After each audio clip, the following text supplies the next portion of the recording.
All right, sounds good.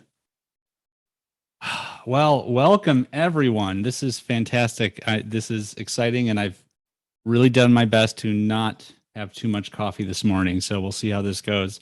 Welcome everyone. I have the great privilege welcome you all to the 2022 IT Professionals Conference this year. This is our sixth year doing this conference. My name is Al Nemec.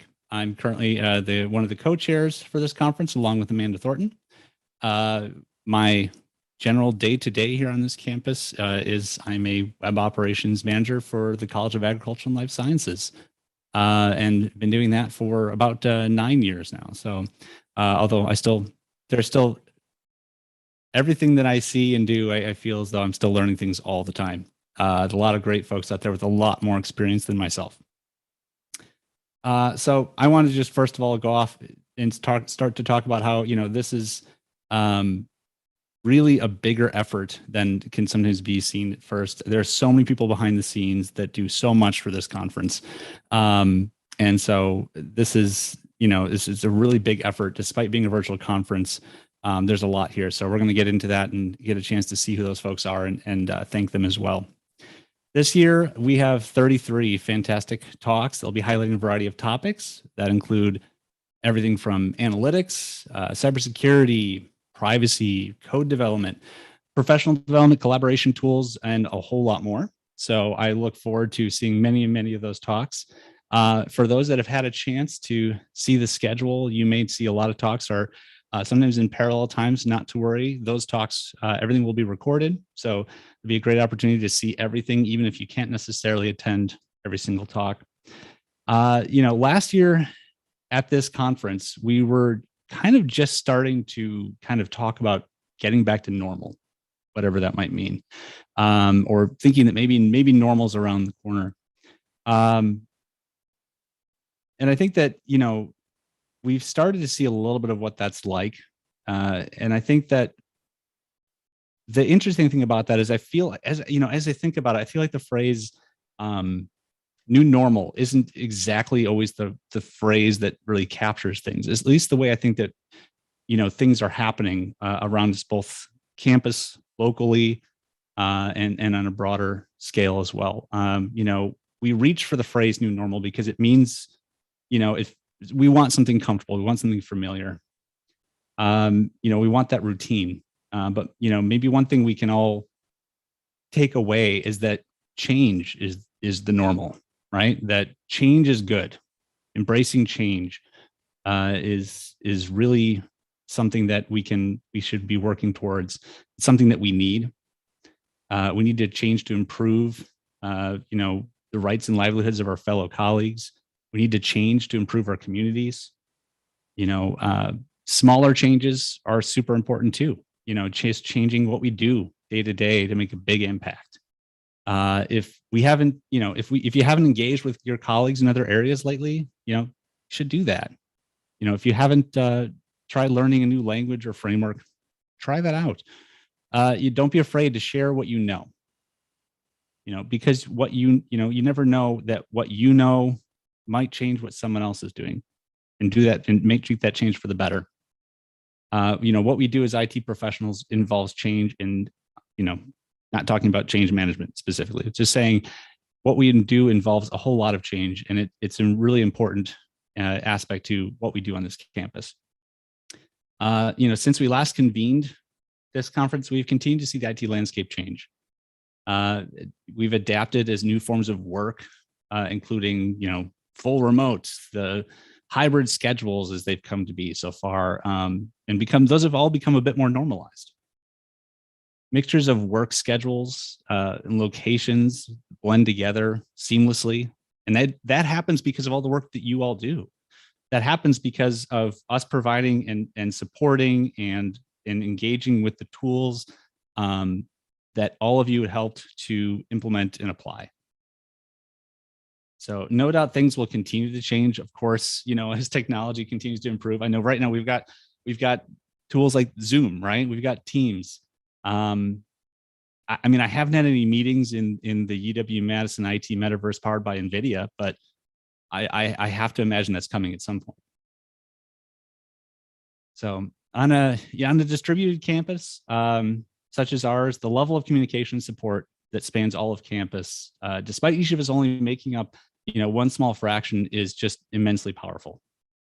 And don't forget that. It's sometimes hard to see these unsung heroes of IT, but this particular event is one that you get a chance to shine. You get a chance to showcase that, and I'm really looking forward to it. Both days of this conference have a lot coming, so thank you for all being here, and I can't wait to get started. So it's important next that we acknowledge for UW-Madison that occupies ancestral Ho-Chunk land, a place in the nation that's called Dejop since the immemorial. In 1832 treaty, the Ho-Chunk were forced to cede this territory. Decades of ethnic cleansing followed when both federal and state government repeatedly but unsuccessfully sought to forcibly remove the Ho-Chunk from Wisconsin. The history of colonization forms our shared future in collaboration and innovation. And today, UW-Madison respects the inherent sovereignty of the Ho-Chunk Nation, along with 11 other First Nations of Wisconsin. It's also important that we kind of go through right now that there is a direct code of conduct we have here with this conference. It's something that UW-Madison, the IT Professionals Conference, is dedicated to providing an inclusive and engaging experience for everyone. And we expect all conference attendees and speakers to be professional, considerate, and respectful to all with whom you come into contact with at the conference, including fellows, attendees, speakers, and even event staff. We value you, your safety, and your participation. And we appreciate your help in making this conference the very best it can be.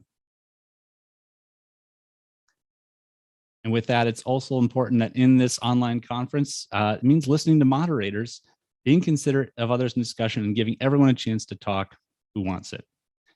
Leaving positive comments and questions is always fantastic as well. Any off-topic comments will be removed, and continued attempts to derail are not acceptable, and we may be grounds for removal from the conference.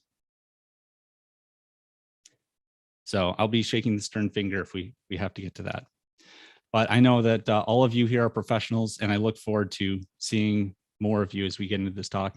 I wanted to take a moment to give a special thanks. This conference, obviously, as I mentioned ahead of time, has a whole number of attendees and a number of participants that have really made this possible. I also want to take a moment to have a special thanks for a number of special groups that have really helped us out. The Office of the CIO, Lois Brooks, Todd Schechter, IT Connects, Jason Persane, Becky Morgan, all of the presenters and moderators, and the IT community at large. Thank you to everyone here. You've done a fantastic work in helping make this possible. I also want to take a moment to look directly at the folks that have had that committee staple this last several months we've had here. So looking at the committee recognition, you will see that we have a number of folks that are involved here. Obviously, I've mentioned co-chairs, myself and Amanda, but we couldn't have done it without so many other folks here. Project manager Mary, she's taking care of so much of the logistical day in, day out. Elizabeth has been a huge part, and Patrick have been parts of making program happen. That's the folks that really kind of get in there and make sure that they've reached out to you and get the scheduling done and find out, where the talks are going to fit. It's probably the most difficult game of Tetris, as you can imagine. David Parter, who's been a big part of making marketing communications happen. Mandy handling website, getting digital done, making sure that everything's available online and available to everybody. Fantastic job. Sarah Lean with logistics and platform, along with Laurel. Again, all of that has been an immense effort and lift to get those things done. For those that are in the orchard room today, potentially, if you're there from listening session, a lot of that effort is there. So thank you again to those folks. And of course, Amanda, who took care of our keynote and looking through finance. I think some of the most important work, even though sometimes not the most exciting, but I'm super excited about that with our keynote speaker today. So she's changed my mind on that one big time. A few other folks, additional committee members, Margaret Murphy, Connor Kleckner, Phil Jochimson, David Schultz, Dave Lorman, Mark Millard, Brian Wilt, Adam Huffman, Chester Small, and Alex Royalty. If I've forgotten anybody, please give a shout out in chat. I hope that all of you have a chance to say hello, and thank you to those folks again for all that you do. So with that in mind, we have a great schedule here. If you take a look here at the schedule, if you haven't had a chance now, if you can go out to the website, you can grab this as well. These are the live sessions that we've got going on today. So first and foremost, our keynote speaker, Clara Jelenkova, sorry, excuse me, a little tongue-tied this morning. As we go through this sort of thing, we're going to have Jelenkova. Gosh. Okay. Thank you, Amanda. All right, we'll get this. Anyway, so as we go through this morning, the keynote, absolutely going to be a stellar. I cannot wait. But just after that, we're going to have a little bit of a quick break. There's going to be some talks on cybersecurity and Jupyter Hub. Shortly after that, we have resources for new and incoming IT professionals, interactive data visualization, a lunch break, which is going to be much needed. I'm sure I've forgotten to grab breakfast this morning as it is. Development security operations working together, as well as effective presentation for technical materials going to be there. IT careers, that's going to be a panel that I'm super looking forward to, part of being there to moderate, but I can't wait to hear it. And making sure that you keep your class presentations updated painlessly. These are some of these, I'm going to have to go back and rewatch a bunch of these. And that's something to keep in mind. All of these will be, again, as I mentioned, they'll be recorded. So they'll be on YouTube, available to see. So we'll make sure links are available to everybody out there. The extension, Intranet and SharePoint Online, IT's role in data privacy, and community, which of course, I think is going to be the most fun of all these as well. So for those who participate in that regularly. And then, of course, we got day 2. So if it wasn't enough, we've already got a second day of talks that are going to include the IT Recognition Awards ceremony headlining the first part of the day. So please don't miss that. That's going to be big. That is probably the most direct correlation to what I was talking about before. We're going to have a great way for those folks to get recognized. And it's been a tremendous effort, and I'm really looking forward to it. A framework for stakeholder alignment and Tableau tips follows right after, though. We have developing your IT career and plugging the IT policy process. We have a bit of a lunch and, of course, some drop-in sessions for Q&A for those that have had that. And I'm going to go over that in just a moment in case for those that I'm not sure what that means. We have getting a grip on your computer, of course, and some wonderful flash talks. So whether these talks are 5 minutes, 10 minutes, 30 minutes, even longer, I mean, every single one of them is going to be jam-packed. We have the SharePoint and MS Teams collaboration using the contract first development and understanding impact versus effort happening right after that at the 2 o'clock time frame. Some more flash talks and stuck in limbo with struggles and successes with MS Graph API. Man, there's going to be a lot to look at here today and tomorrow. So building with blocks, that's myself. So if you don't want to hear me jabber on anymore, you can skip that one, but I think they'll be worthwhile. That'll be how to stage successful online events as well, right next to it. And of course, migrating your website with Google Analytics 4 with Jonathan Diederen, looking forward to that. And don't panic, a guide to cybersecurity. So with that, once all that is done, there is going to be a wonderful in-person post-conference social at the Terrace. We welcome you to come join us. It's always a wonderful time. And right now, I mean, the weather has been phenomenal. So it's really kind of no excuses to not come out and join us for that. So, so keep in mind, these are all the live sessions going right now. And if you try to join everything, obviously there's hardly enough time in the day. However, we have even more if you feel like you can somehow jam more into the time-space continuum, which is some on-demand talks. Thankfully, these are going to be available, have been available before, and are going to be available after the conference as well. So if you haven't had a chance to check these out yet, don't worry. They aren't going anywhere. So taking a little look at the on-demand sneak peek, we've got 6 big talks happening, and that is the envisioning the future of campus, websites and features, how to use Qualys, new hybrid meeting rooms, providing infrastructure, Python, CI, and securing AWS resources. I think there's, again, a lot here to look at and take a look and get into all these sort of components. If you want to find out more about these talks, please go over to the itproconf.wisc.edu website and you can get a detailed look at each of these. So if you're curious on kind of how and where to find it real quick, if you take a look, there's a little spot up in the nav that you can see all the details for the 2022 conference. Obviously, a quick online guide for the live sessions, great information on our keynote address. And if you go ahead and look at the pre-recorded sessions, you can actually see and just watch them right away.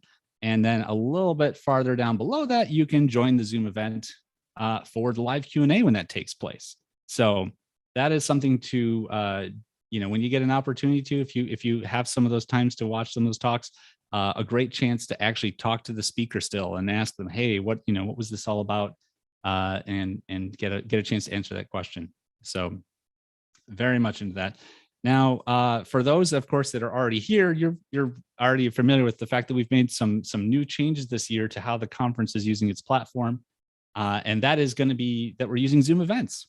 So Zoom events, as you saw when you've entered this keynote this morning, is a little bit different, but there are some really fantastic things to take advantage here.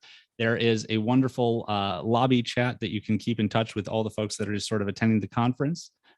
We have a number of other sort of niceties that come with this, including the ability to go into sessions. You can actually flag them. So you see a little like lower left-hand bookmark on each particular session that, in this case, my example, there's yellow. Feel free to flag ones that you really know you want to catch. And what's great about it is it'll build you up a little itinerary. So that little itinerary menu item on the far left-hand side of Zoom events, you can then see the planned schedule. It helps let you know when things are happening.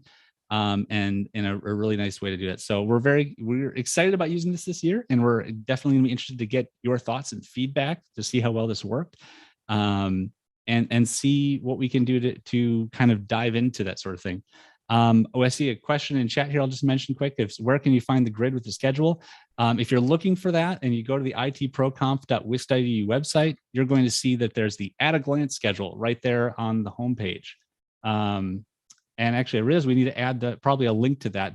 We need to add a button for that. So let me send a link. Maybe someone in our group can add a link to chat here real quick for folks that may be looking for that, and we'll append that to the homepage. I realize it was on the homepage before, not the homepage with the launch date. So we'll get that added there so you can grab that real quick. That's really, really useful. Mandy put that together for us. It's wonderful. With that in mind, we are kind of getting near the time here for next steps here. I want to kind of go over a couple of quick fun stats. Oh, thank you, Mandy, for putting that in chat.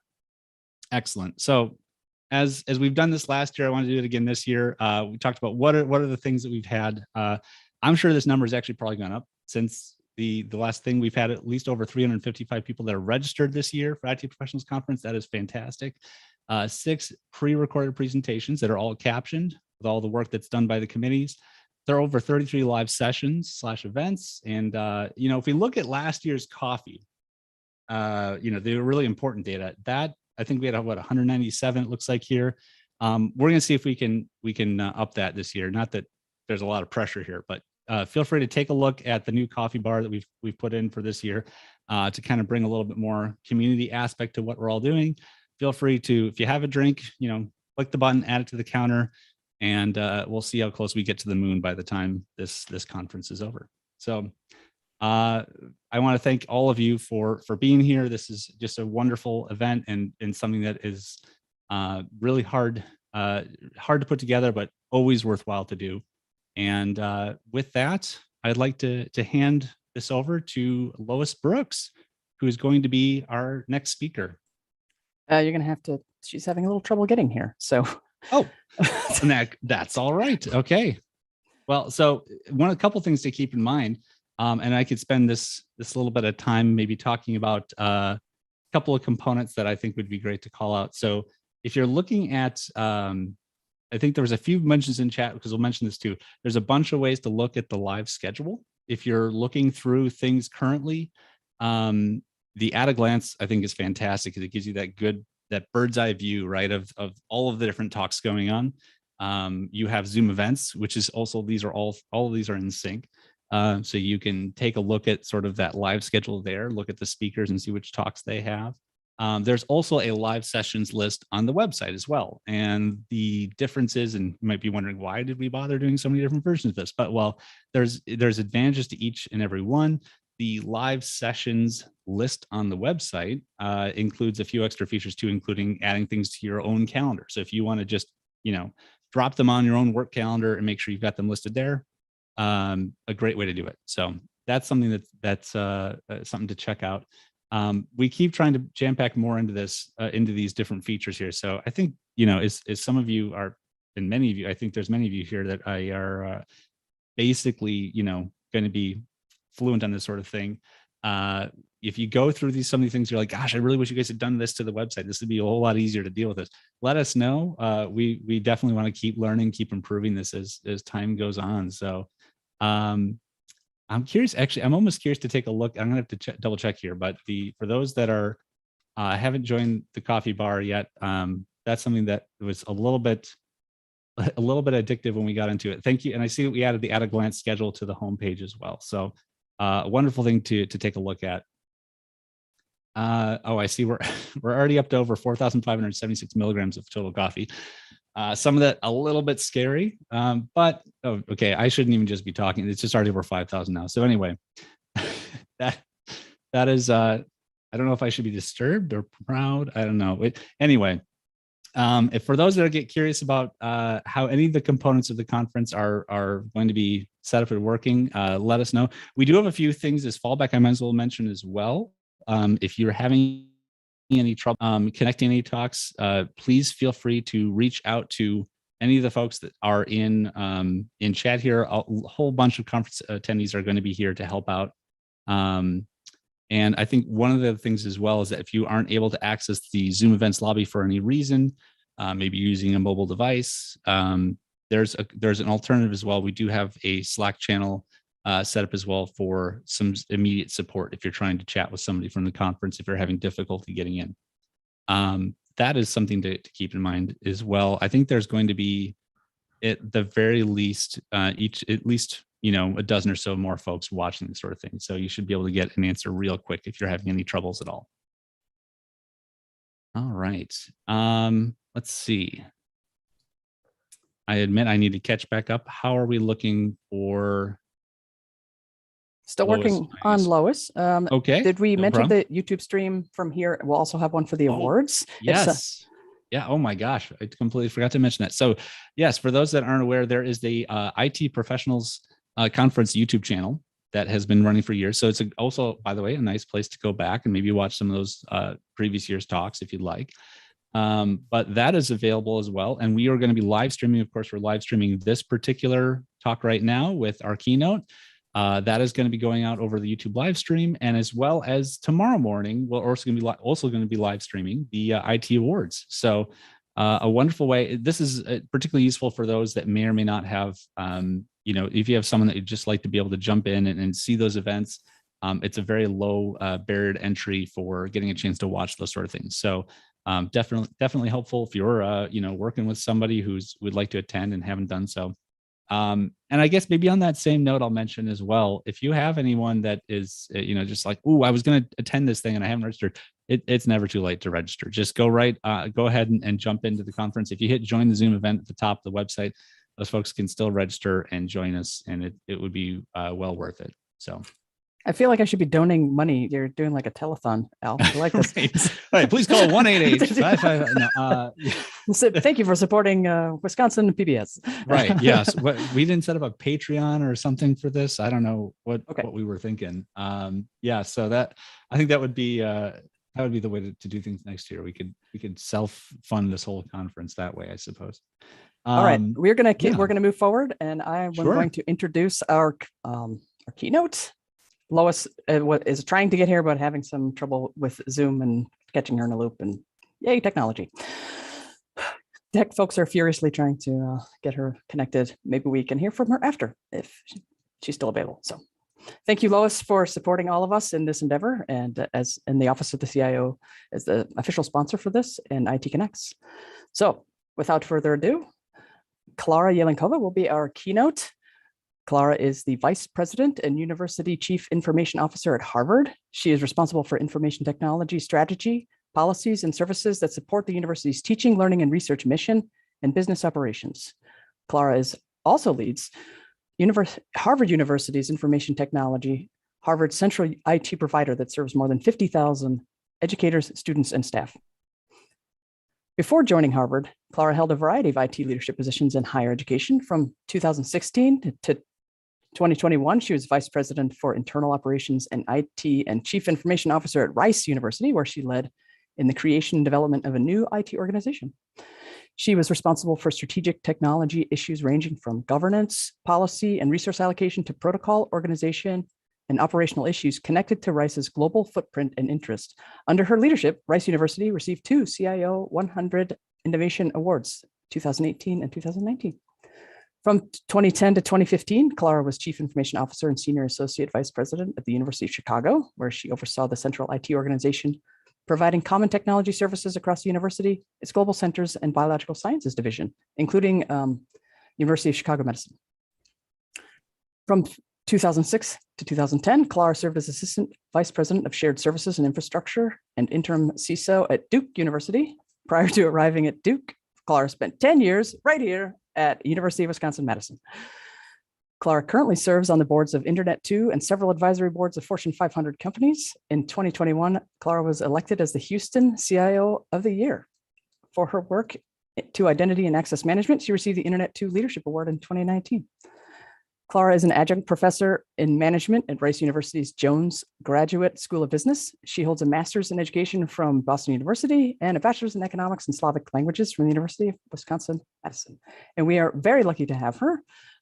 Clara, take it away.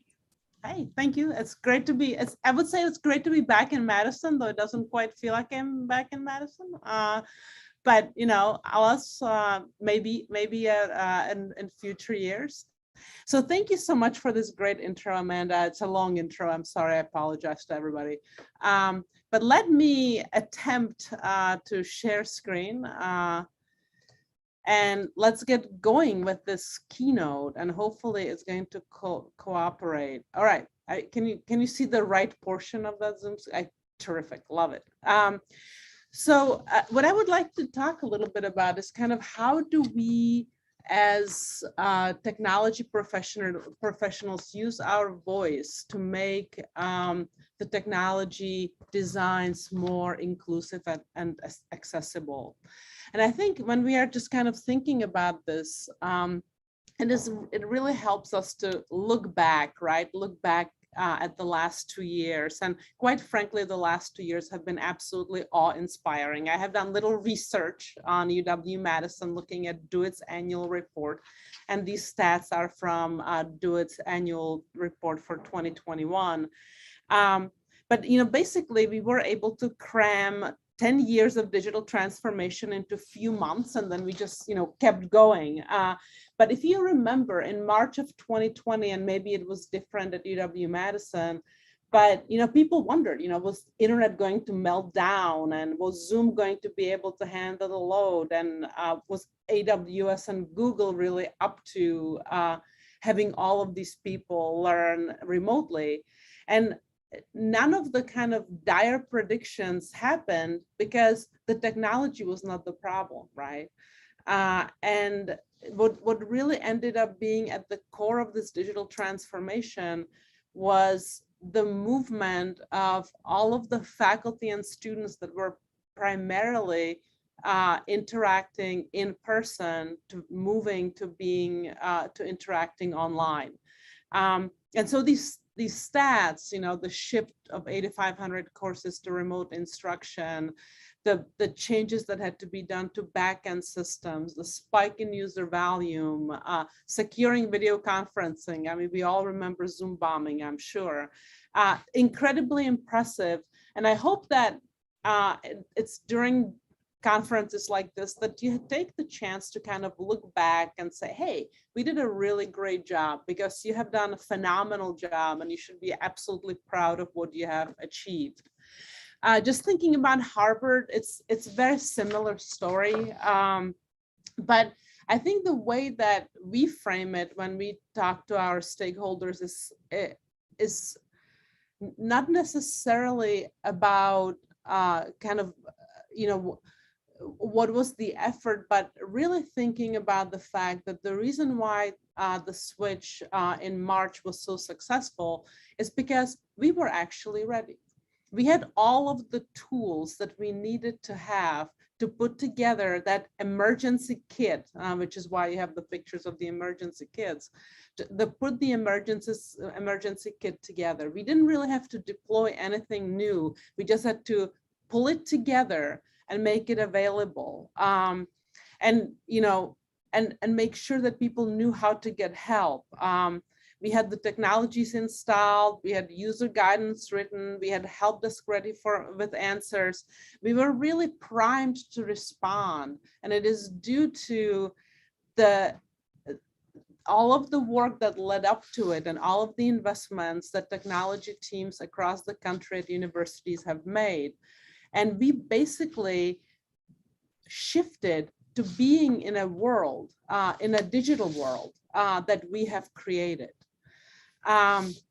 So what do I mean by digital world or digital campus? So to me, the digital campus is the world that we build, the world that we are responsible for. It is the world for which we as technology professionals have a responsibility, and it is the sum total of technology-enabled experiences in and out of the classroom. And in these two pictures, both of them are from Harvard Business School. And part of the reason why I like showing business schools is because that design, that horseshoe design, those layered steps, the seating chart, that is actually very similar to many law schools, not just in the United States, to many business schools, not just in the United States, but internationally. That design is very, very similar. But on the top, you see what the business school classroom used to look like, people sitting next to each other, while on the bottom, you see kind of the major investment that was made very quickly. But again, the technology was largely there of bringing people remotely into the classroom and being able to do the social distancing that we needed to do. So when we are kind of thinking about this digital campus, our world, right? Historically, we have always thought about it as kind of, individual systems, but in reality, it is an integrated campus, right? So when you are on the UW-Madison campus, you have, Van Nuys, which I hope is still there. You have the Library Mall, you have Bascom Hill, and you know how to navigate it. And all of those things look very familiar, right? In the same way, we have created a world that students navigate, that have library systems, student systems. They might have, payroll systems of their student employees. And the question is, as familiar as people are with the physical campus, are they really as familiar with the digital campus? And since we have built this digital campus over the last 50 years or something, one system at a time, and some of us might still recall the pioneering efforts at UW-Madison to deploy PeopleSoft actually as a student system.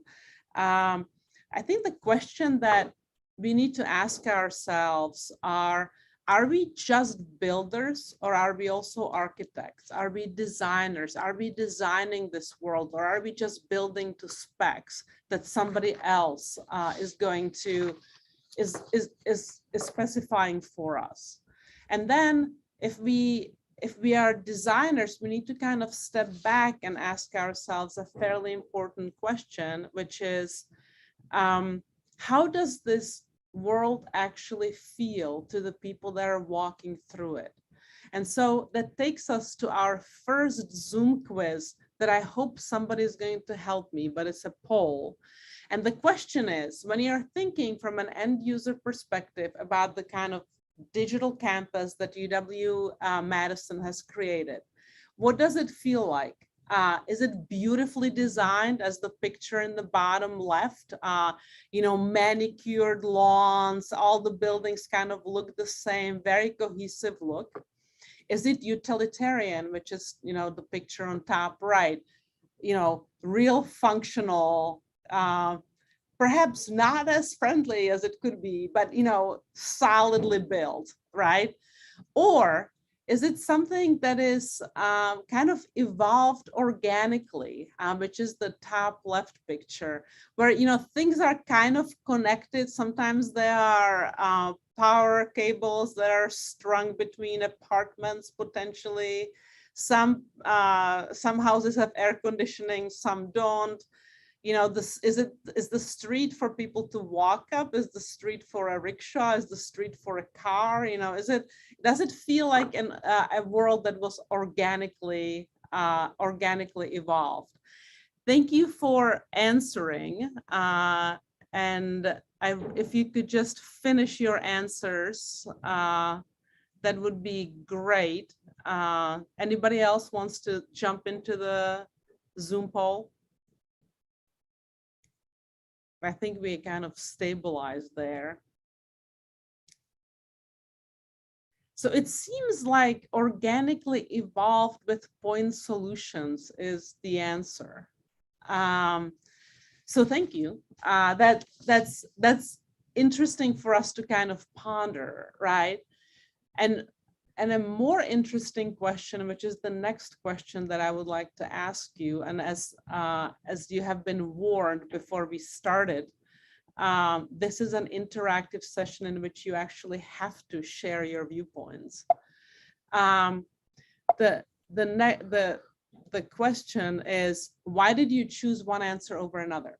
So what I would really like for you to do, and I'm really hoping that you will do, is type in chat why you chose one answer over another. And so why did you choose, be it organically evolved with point solutions, be it utilitarian or beautifully designed?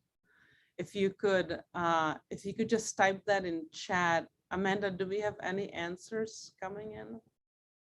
Not quite yet. It takes a minute for people to think about their answers. Yes, that would be great. As they think about it, I did have one comment from someone that said that the Slavic department is still in Van Nuys, but joined the German department to become GNS Plus, German, Nordic, and Slavic Plus. Yeah, I know that because I still get their newsletter. Oh, okay, cool. I'm one of the people that actually donates money to my home department. Oh.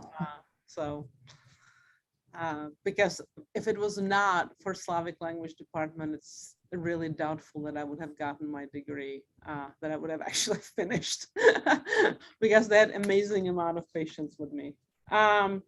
We have some comments here.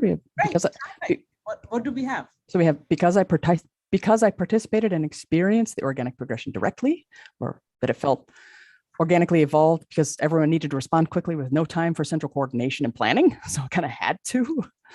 So we are delightfully decentralized, federated organic campus with delightfully decentralized, federated organic IT. I'm not sure if there was a little touch of sarcasm there, but we have lots of different groups. So everybody kind of was on their own to figure out what they were doing on some level. So it did feel really organic. It was difficult to plan, waiting on policies and decisions, and the time felt like, oh, we got to get something done. So with the pandemic on site, we had to evolve, use what we had, and develop short-term solutions and plan for the future. That's great. That's great. Thank you, Amanda, for sharing, and thanks everyone for sharing. And then actually, we are going to capture the chat and just kind of write, just anonymize it, but actually write also for you some of these answers, because I think it's very interesting, right? Because we have the responsibility, again, stepping back, right? We have the responsibility for this world, and yet we don't always necessarily feel in control of it either, right? Yet we are the only people who are, I believe, truly positioned to make a difference. And so why does what we think actually fundamentally matter, right? And I think it is because since the Industrial Revolution, right, we have been in the process of empowering people that actually do the work, right? So if you remember kind of way back, most of Industrial Revolution, whether or not you're talking about, the original things that happened in Britain in the kind of 1800s, or kind of the global industrial revolution in the late 1900s, early 20th century, it was all about standardization, right? bringing things into, machines being more efficient and effective than people. But then something very interesting happened in the 1980s with total quality management. And I know I'm dating myself here when I'm using TQM, but the idea of total quality management that came really from manufacturing was that people on the shop floor were actually capable of a lot more than they were being asked to do, and that they had insights into how the products could be better. And so it was really, as Dan Chiampa put it, a way to install and make permanent climate where employees continuously improve their ability to provide products and services that customers will find of particular value. And part of the reason why there's the word management in TQM is because there's an obligation on the side of executives to actively manage quality through funding, training, staffing, and goal setting for the people that actually do the work. So it's this inversion of, we need to empower the people that do the work to make the products better versus kind of dictating things from the top, right? Then more recently, in an industry that's closer to us, right, in kind of technology design, we have seen design thinking, right, which is a set of cognitive, strategic, and practical processes by which design concepts, proposals for products, buildings, machines, communications are developed. And this is really associated sometimes also with innovation, right? How do you innovate along a product line? Some people find design thinking a little bit prescriptive because it has this set of steps, and we will talk about them in the later slides.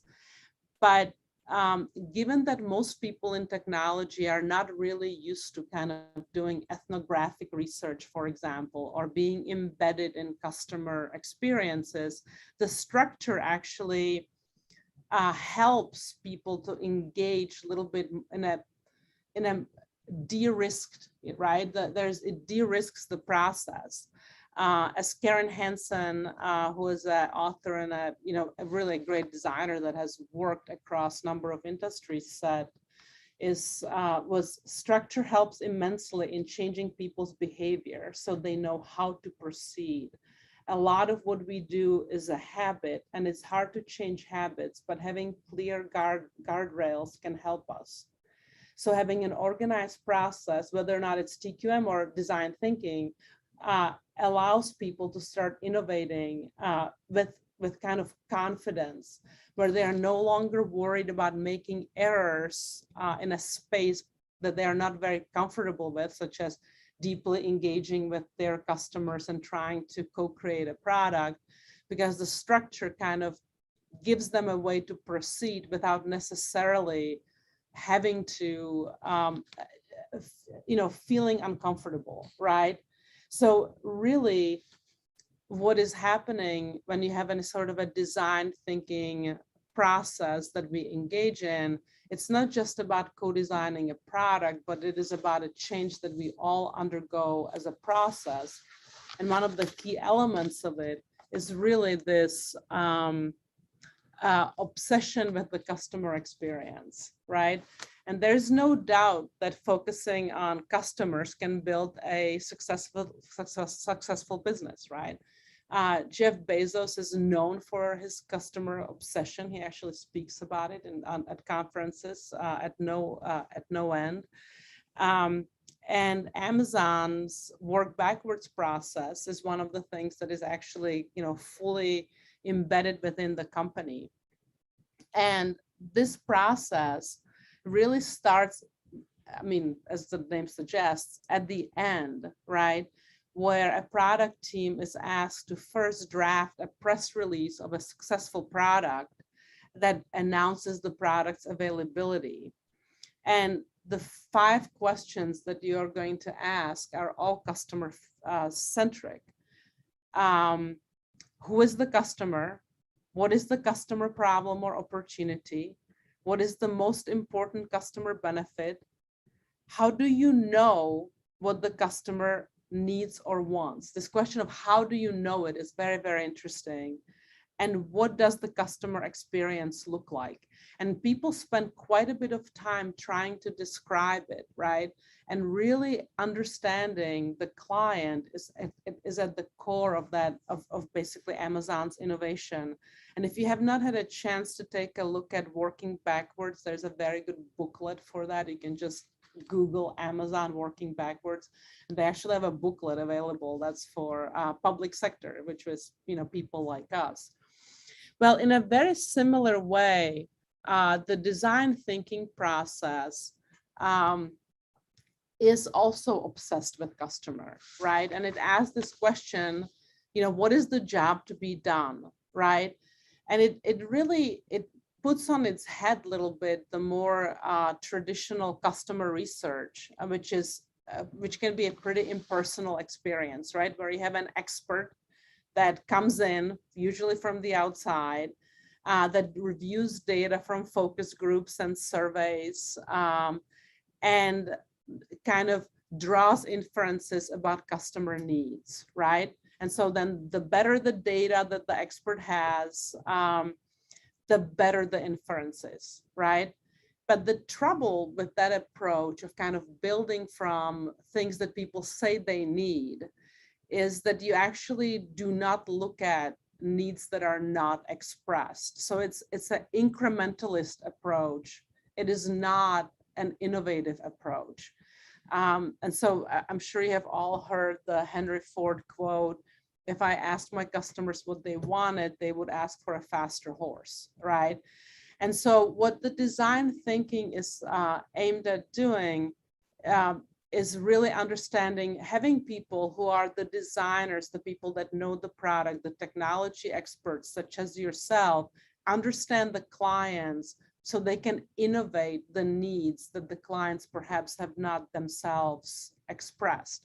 So I'll give you an idea. One of the really cool things about my job, other than being the university CIO, I also actually serve as a CIO for the Faculty of Arts and Sciences, which is at Harvard. Both the undergraduate college and all of the PhD programs are essentially, FAS. It's like really the core of Harvard is FAS.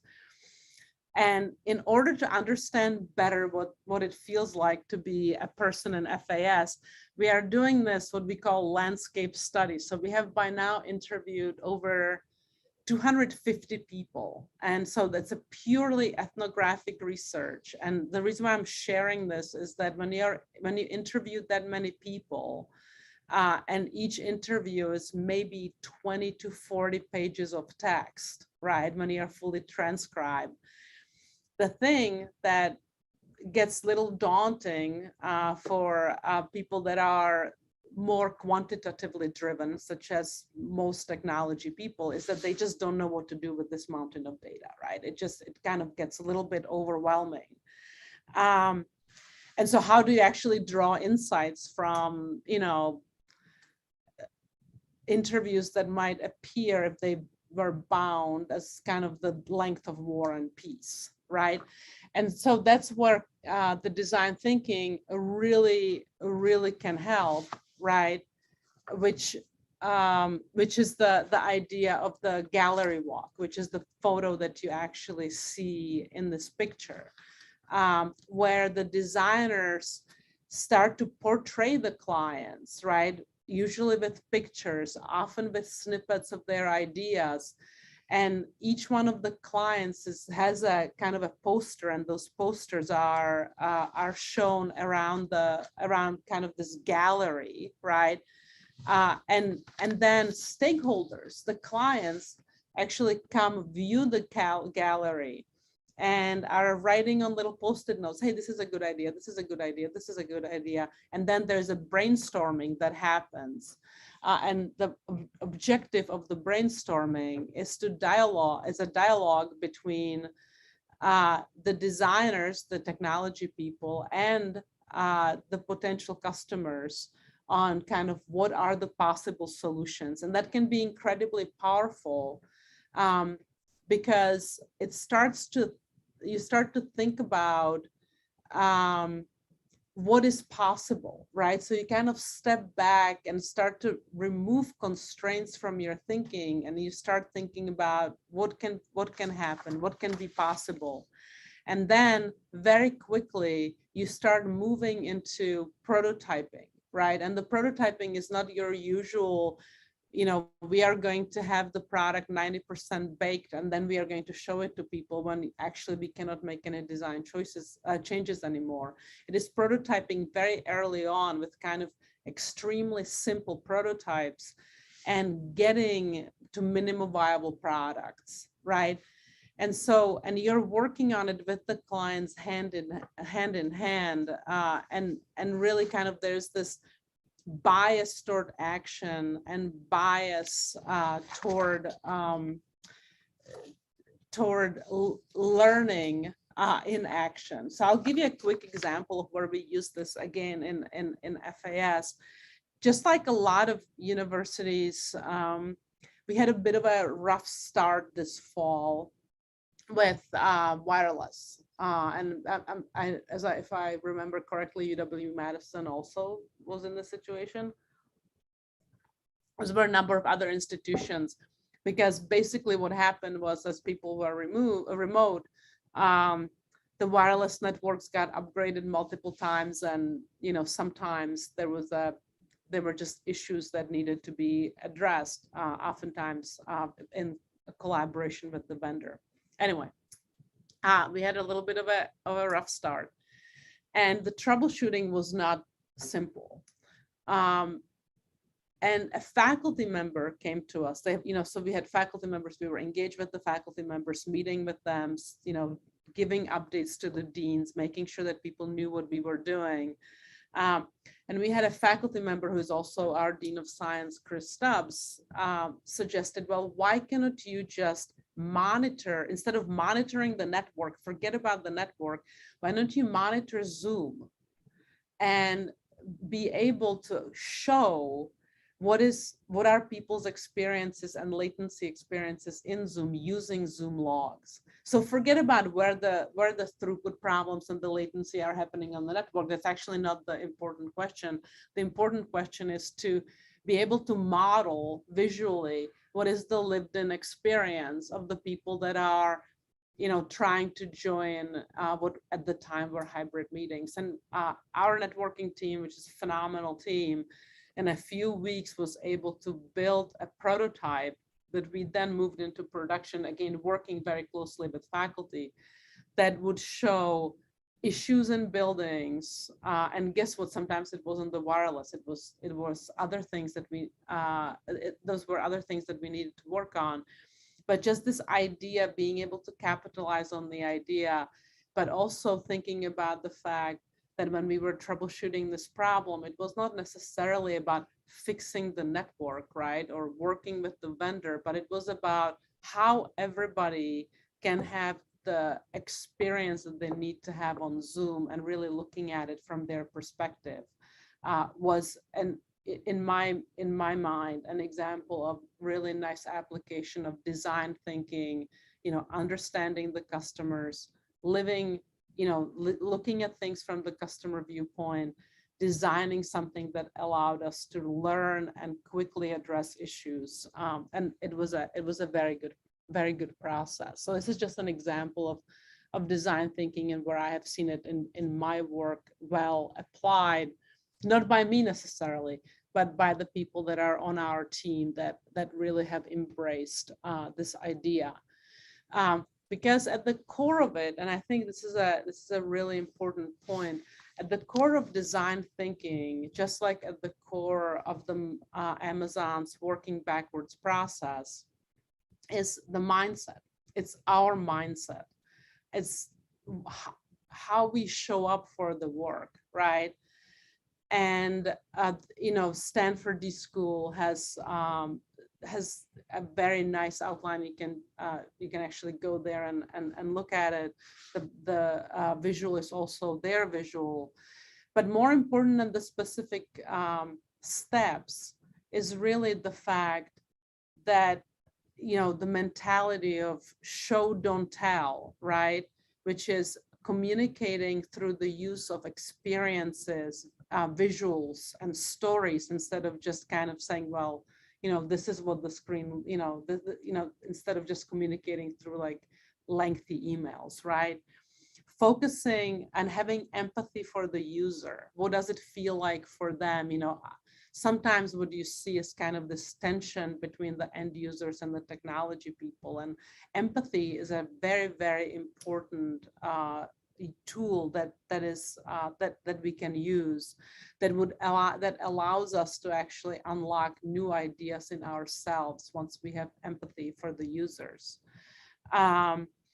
And being able to very clearly and succinctly explain an idea in a way that other people understand. Be ready to experiment, be ready to try something and failing fast. Be able to put ideas into action, and really kind of think about how do we actually do something, try something very quickly and learn from it and move on. So design thinking, just, very, very, very quickly, it would be a way for us to start addressing some of the gaps maybe that we see in the systems that we have deployed, and can provide a way forward. But as we are thinking about embracing design thinking potentially, we need to be also cognizant of our role in deciding who sits at the table. And so this takes me to our next poll. I'm sure you all recognize the beautiful Campus Solutions screen. And my question to you, and I hope that you can all answer or will answer, is who is the primary customer of a student system? Is it the registrar's office, the students, the faculty, administrators, parents? I mean, I'm limiting us to 5 options. I'm sorry. There's also a ton of others, right? It could be like the chancellor or something like that. But who do you think, I mean, in your viewpoint, is the primary customer of the student system? I still see some answers coming in.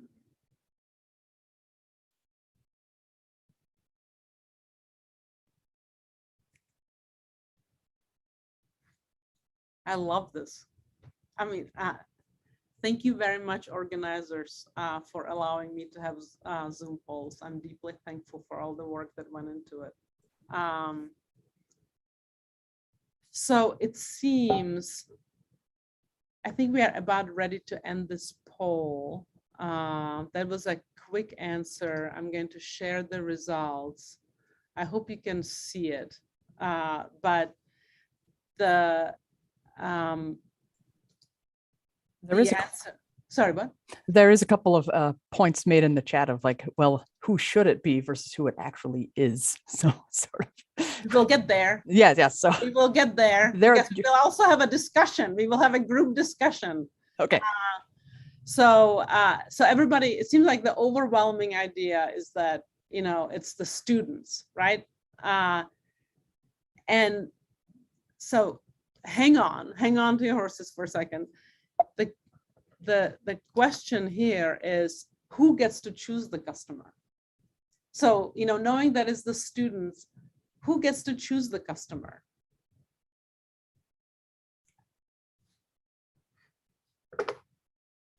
Please answer in chat. Who makes the decision who the primary customer is? Are we getting any answers there? Not just yet. I think folks are still resolving their cognitive dissonance. Like, who is it supposed to be? And then there's no wrong answer. By yeah, a lot of there's no wrong answer to these questions. It's okay, just, it's no wrong answer. So we've got administration, we got data owner, the product. So I imagine that would be whoever created that particular piece of software, registrar's office, and the faculty, the person who controls the resources, which I think is a great point. Funding. So money controls. Money controls. So it seems like we are centering around the fact that the people with the money get to choose who the customer is, which is an interesting viewpoint. right? I would say what I believe in, and you can disagree with me, by the way, perfectly fine, and do it in chat. There's no way to actually bring people easily into a discussion, unfortunately, but I believe that we play a role in the choice.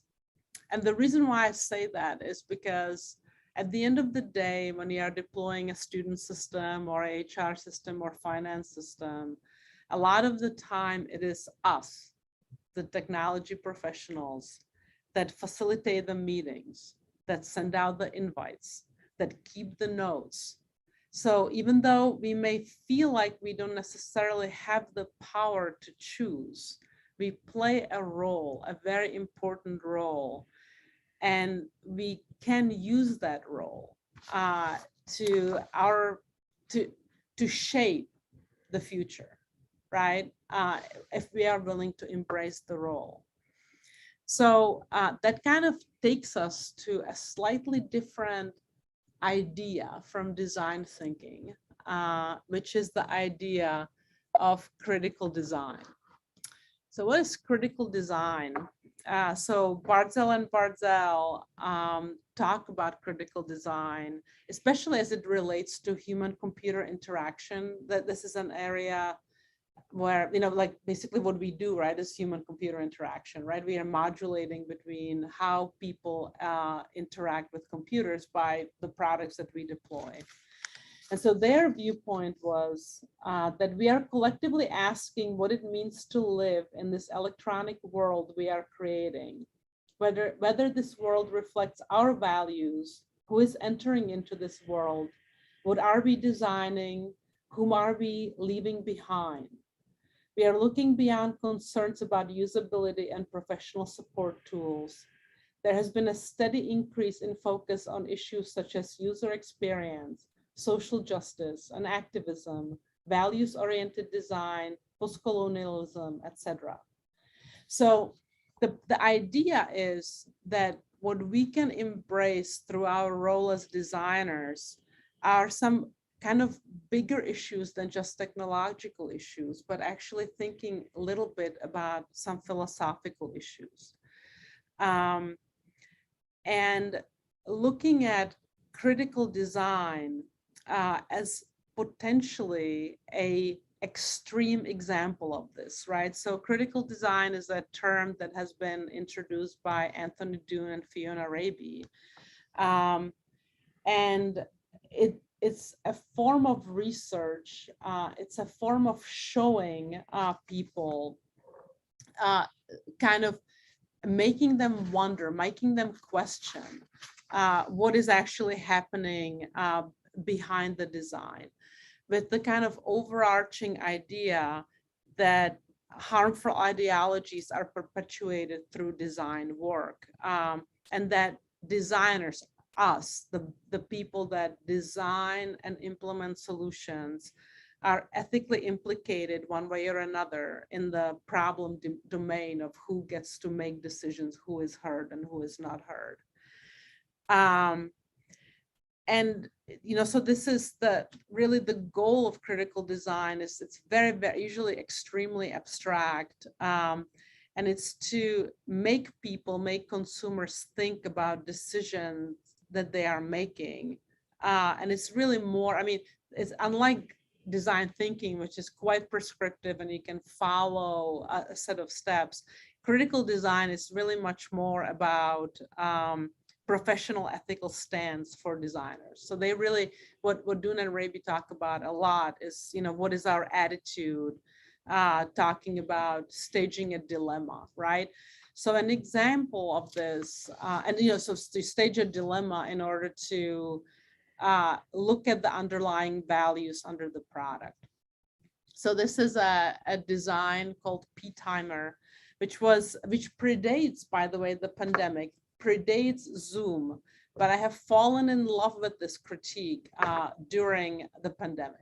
So the picture here is people are continuously watched by the computers to a point of having to time their ability to actually use the restroom, right? Now, at the time when this was introduced, this was quite revolutionary, right? I mean, this was, it was not maybe revolutionary, but it was provocative, right? The idea of intrusion, surveillance, etc. Nevertheless, when you think about the last few years in the pandemic, where we have all become addicted to sitting on Zoom, for some of us in blocks of 30-minute meetings scheduled back to back, right? Where your calendar actually looks like a game of Tetris. And if there's another little 30-minute slot, something goes in there. You know, this question of how we interact with technology and whether or not we are in charge, right? Or is the technology in charge, has become much more resonant, right? So this is an example of critical design, kind of the stance of who is really in control, right? Who is in charge here? Another one, which is Dun and Raby's design, and I'm sorry this is not showing very well, but this is the Pooh lunchbox. So this was inspired by the seminal ecological book Cradle to Cradle, written by William McDowell and Michael Bronard, where Dun and Raby heard about rural farmers in China that were using biological waste on their paddy fields. So when someone came around for dinner, they were expected to leave a gift before they left, so the energy from dinner could be shared back into the soil.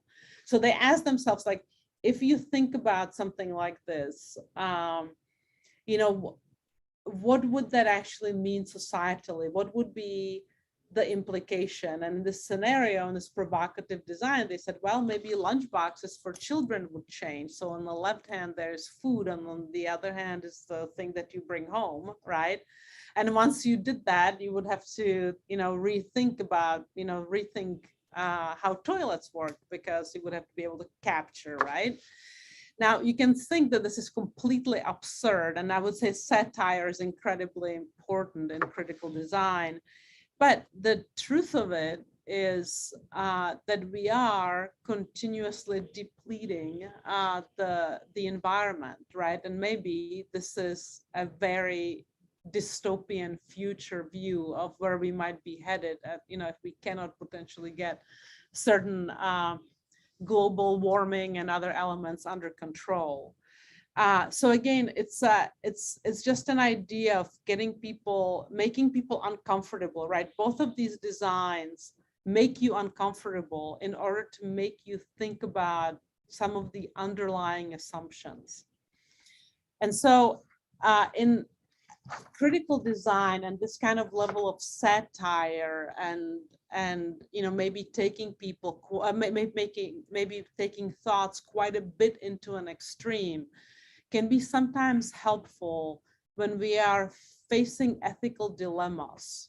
And when we are, you know, because you're really kind of taking a thought into its kind of absurd conclusion, right? Again, remember, satire is important in critical design. So we have gone through kind of this idea of the world that we created. What does the world feel like? The fact that it may not be exactly what we would like it to be, so we can use design thinking. In design thinking, we need to be focused on the customer and understand the customer experience. And we also need to embrace our own role, our own kind of implicit ethical obligation to maybe showcase or show perhaps the people who are not heard. And the fact that if we just think about critical design as a stance, our stance, to kind of show some of the potentially what could happen if a certain idea, which is more perhaps top down, is taken into its logical conclusion, critical design could be a way for us to just think through what something would mean, right? So, you know, because a lot of the issues that we deal with in our work, make no mistakes, actually are ethical dilemmas. And so that takes us to our next quiz. And so the ethical dilemma that you need to read, but I'll read it to you anyway, is your technology team or yourself is implementing a new advising system by some company. The advising system uses a proprietary algorithm that the company developed by using data from a number of other institutions. So they somehow got data, developed an algorithm. The algorithm cannot be examined. You are aware, you know that algorithmic bias exists, right? So you're aware of it. It's everywhere in the literature. But leadership seems unconcerned because we have a contract that covers it, right? So like, forget about, don't worry your pretty little head about this because, you know, we have a contract. So do you think, since we have a contract that deals with liability, that this is actually not an issue? You see it as an issue, but you accept the decision because essentially someone else is making the decision. If you see it as an issue, do you talk to someone in power about it, like some of the muckety mucks that are making decisions? Or do you voice your concerns publicly? For example, in a meeting, which the difference between C and D is there's a significantly larger amount of courage that is required, I would say, to just voice your opinion in a meeting, because that takes a lot, usually takes a lot out of people. So we have answers coming in. Would be really great to get to 100. Even if you like randomly pick one of the 4, just it would make me really happy if we got to 100. We are at 94 right now, by the way. Can we get potentially 3 more people to respond to this? Yay! Thank you. Good job, everyone. All right. So we are going to end the poll. We are getting a few more. All right. And share results. Oh, share results. I'm sorry. So the most popular answer is that we see it as an issue and we would talk to somebody about it. Hey, you're a really great group. This is really fantastic. You know, it's really, really great because a lot of the time people actually will not say anything, you know, but they're not, is because they don't feel comfortable saying something, or they feel disempowered. They don't feel that they can. But it's wonderful to see, and I admire all of you that you actually say, hey, I would say something. That's great. That's really terrific. So thank you. Yeah, good bunch. I'm so glad I'm doing this talk with you guys. This is great.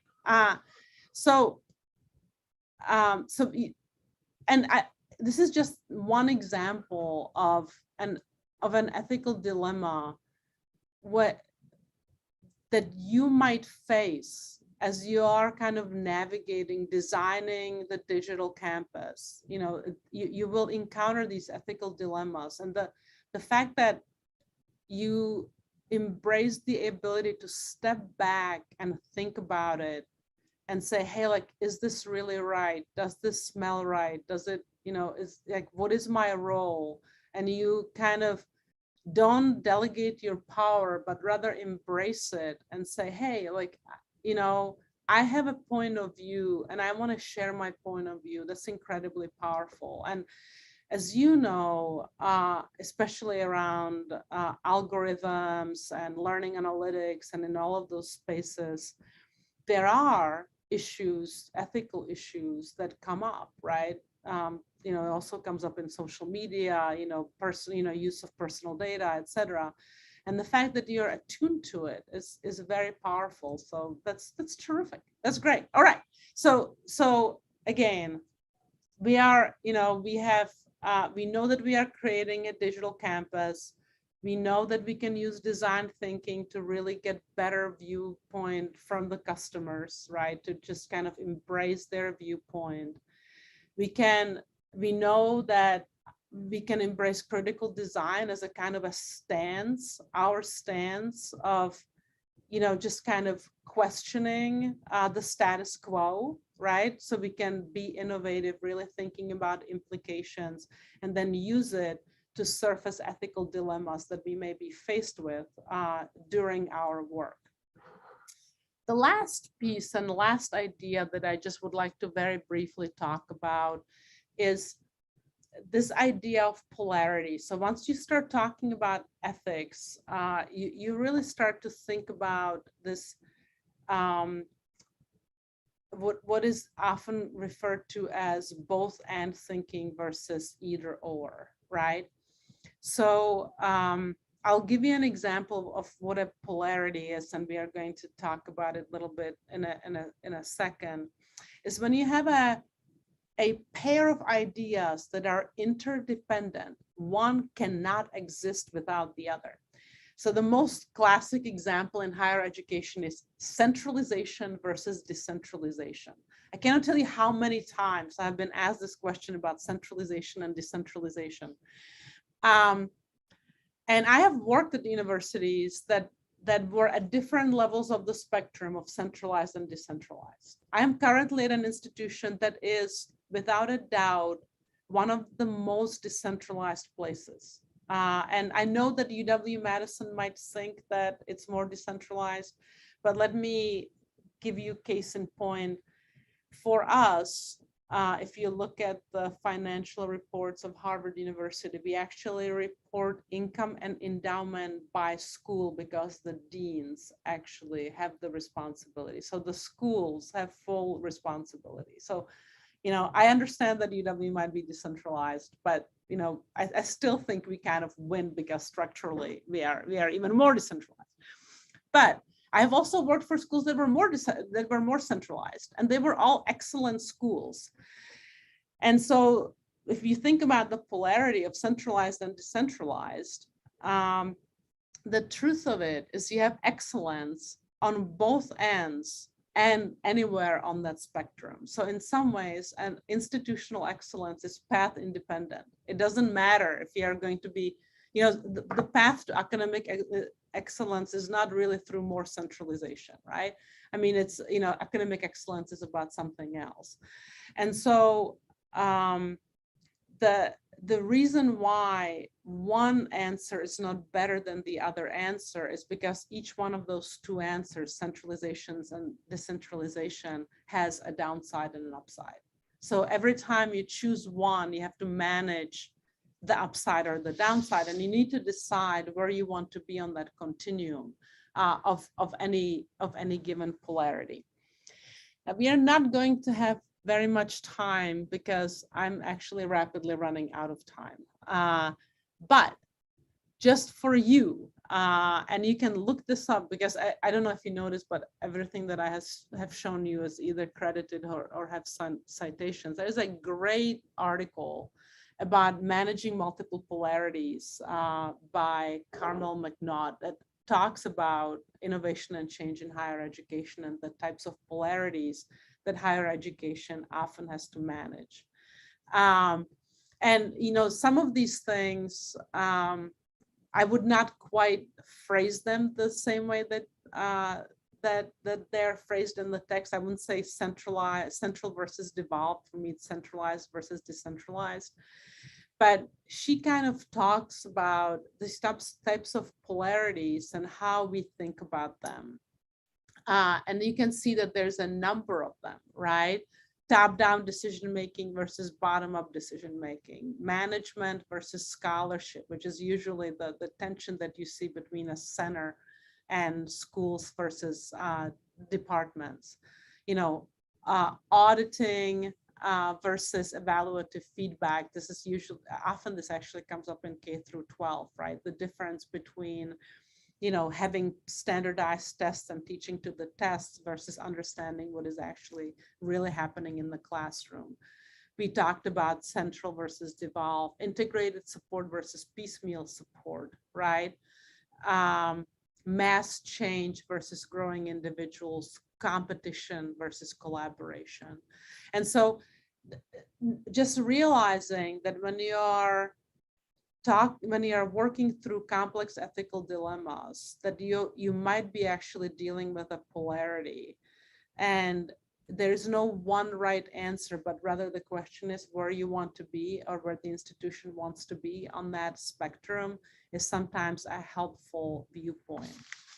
So let me just very quickly summarize the large number of ideas that I have shared with you in 52 minutes. So the digital campus is really the sum total of the teaching and other technology-enabled experiences, right? We are the architects, we are the designers of the digital campus, we are the custodians. This is what we build. And we choose how that world is designed. We have a role to play in that decision. Design thinking is a method for designers to really create an inclusive environment that puts the customer into the center. Critical design is a stance that allows us to question our biases and bring into question certain types of preconceived notions. And we sometimes, when we are dealing with these kind of complicated issues, need to be aware of the fact that we are dealing with polarities. So where we need to kind of think about the downsides of each one of the decisions, because there's really no right answer. With that, we will not have time for our last poll. I'm sorry. But we can click really fast. We can do it fast. All right, let's do it fast. So the last poll is, when you're thinking about these polarities, which one affects you the most?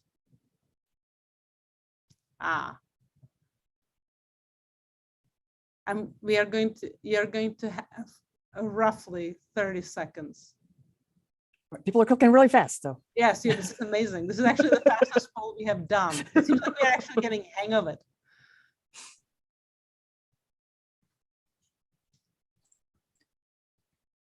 Thinking about these, a couple questions came up to me in terms of like, if you're talking about each side, what are we incentivizing? On which side we are? What are we optimizing for? It's like, what are we incentivizing and what are we optimizing for? Maybe different. So that's a great question. And affecting our question or affecting our outcomes. Yeah, no, it's exactly right. But all right, if you have not voted yet, I'm sorry. Over 100 though. It's not going to be counted. So interestingly enough, top-down versus bottom-up decision-making and central versus devolved or decentralized are the winners. But the top-down versus bottom-up decision-making is the most important one. And I think part of it is because of what we have been talking about up until this point, right? Because in order for us to be able to embrace our role, in order for us to have a voice, some level of bottom-up decision-making needs to be enabled, right? And that's really the role of leadership, right? Is to figure out a way in which we can include more voices. So with that, maybe I should pass over to Lois, who is the leader of the technology here, and give her 3 minutes of my time. Lois, are you able to say a few words? I am. Is it working? Hey, Yes. Lois, great to see you. How are you? Good. Hey, Clara, that was a fantastic talk. I mean, so many good points in there, but talk about what I would call agency, that we actually have the power to create the world around us. And as IT, we're kind of in everybody's business already anyway. And so we can use that power for the good. And, that influence, even as you talked about the simple fact of who we invite to a meeting or what we capture, or ways in which we can, kind of lead from where we are. So very, very good. Thank you for being here with us today. I wish you were here. And I know you, because you're from Madison, would love to come see us in person at some point as well. Absolutely. Yes. But only in certain months. You know, This month is beautiful. yeah, I would prefer to avoid January. Yes, Noted. January and August. I just want to say, if I could, for a moment, teaching and speaking is an act of generosity. It's a gift. And I really appreciate you taking the time to collect your thoughts, come and teach us. And teaching today and tomorrow. For taking the time to be a teacher, and for everybody attending, thanks for taking the time out to attend to your own professional development. That's important as well. So just huge gratitude to everybody involved for making this happen. Amanda, do you have closing remarks? I do. If Clara, is it okay if we forward some questions to you if folks submit questions? Oh yeah, sure. I have a whole list that I wrote out, so Yeah, just send those if I. You have my email. I'm flying to Prague to see my mother, so I have like a very long flight. So if you get it to me before Friday, Okay. I'm sure that. Okay, wonderful. Thank you very much for speaking with us. It's a wonderful session, and we got to click with the buttons and the polls and talk and chat. So thank you very much. We have a wonderful conference ready for you. Our next sessions are, we're going to take a little 15-minute break. Our next session start at 10:30. We have cybersecurity governance, risk, and compliance. What is it and why should I care? As well as Jupyter Hub in AWS for instruction. It's only temporary unless it works, which I have a lot of software solutions in there that, hey, no, this will just work for now, but oh, look, it works. And now it's 15 years later and it's still there. So job security. Thank you, everybody, for attending, and for the folks out on YouTube stream for following there. Thank you, Clara. Thank you, Lois. We'll see you in our next sessions.